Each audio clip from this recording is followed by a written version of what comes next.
एक भिखारी होता है जो लकड़ी के बॉक्स पे बैठकर भीख मांगता रहता है। जो भी उसके सामने से गुजरता है तो उसको बोलता है, कुछ चेंज दे दो, कुछ पैसे दे दो, कुछ तो दे दो। कुछ भी मांगता रहता है वो।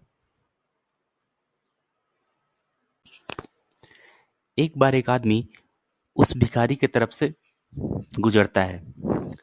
उससे भी वो वही बोलता है, कुछ चेंज दे दो, कुछ पैसे दे दो। 2 दिन से भूखा हूँ। 2 दिन से मैंने कुछ खाना नहीं खाया है। अगर तुम कुछ पैसे दे दोगे तो मैं खाना खा लूंगा। भगवान तुम्हारा बहुत भला करेगा। कुछ तो हमदर्दी दिखाओ। कुछ तो अपनी दयालुता दिखाओ मेरे ऊपर। दे दो कुछ पैसे मुझे।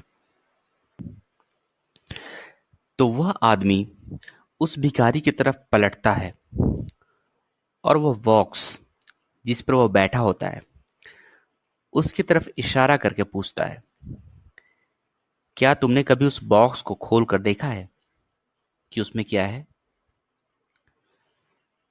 भिखारी जवाब देता है, नहीं, मैंने तो इसको अभी तक खोल के नहीं देखा। मैं तो बस इस पे बैठकर भीख मांगता हूँ। मुझे तो पता भी नहीं कि इसमें क्या है। वह भिखारी एक हैमर लाकर उस बॉक्स के ताले को तोड़ता है और बॉक्स को खोलता है। वह बॉक्स सोने के सिक्कों से भरा होता है। भिखारी यह देखकर भौचक्का रह जाता है। उसकी आंखें चमकने लगती है। भिखारी उस आदमी को लाख लाख धन्यवाद देता है। यह स्टोरी उन सभी लोगों के लिए है जो बाहरी दुनिया में, मटेरियल वर्ल्ड में अपनी खुशी ढूंढते रहते हैं, जबकि असली खुशी हमारे अंदर ही छुपी हुई है। दिल के दरवाजे हमेशा अंदर से ही खुलते हैं। अपने भीतर झांकिए। Try to go within your self.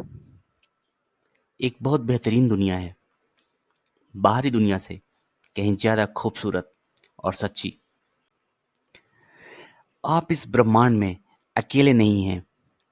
बहुत सारी शक्तियां आपके साथ चल रही हैं। Everything is interconnected and there are many things which is beyond your five senses and known world. You have to understand this. यही आपको समझना है कि जो आपके नोन वर्ल्ड हैं, जिसको साइंटिस्ट ने अभी तक जान लिया है, समझ लिया है, अभी तक रिसर्च कर रहे हैं, उसके अलावा भी बहुत बड़ी दुनिया है। तभी तो इतने ग्रेट साइंटिस्ट आइजक न्यूटन ने कहा है कि जो हम जानते हैं वह एक पानी की बूंद के बराबर है और जो नहीं जानते हैं वह एक ओशन के बराबर है। तो समझ लीजिए कि कितना बड़ा पार्ट हम नहीं जानते हैं। एक और one of the greatest scientists John Kepler, जिन्होंने प्लैनेट्स के जो मोशन है उसका खोज किया है, उनका कहना है कि सारे प्लैनेट्स इलिप्टिकल पाथ में तो घूमते हैं, रिवॉल्व करते हैं, लेकिन वहां उनको कौन रखता है, कौन उनको घुमाता है, ये मेरी समझ से परे है। तो जब ऐसे ग्रेट साइंटिस्ट्स का ऐसा व्यू है तो समझ लीजिए हम आप जैसे जो नॉर्मल लोग हैं वो कितना जानते हैं ब्रह्मांड के बारे में।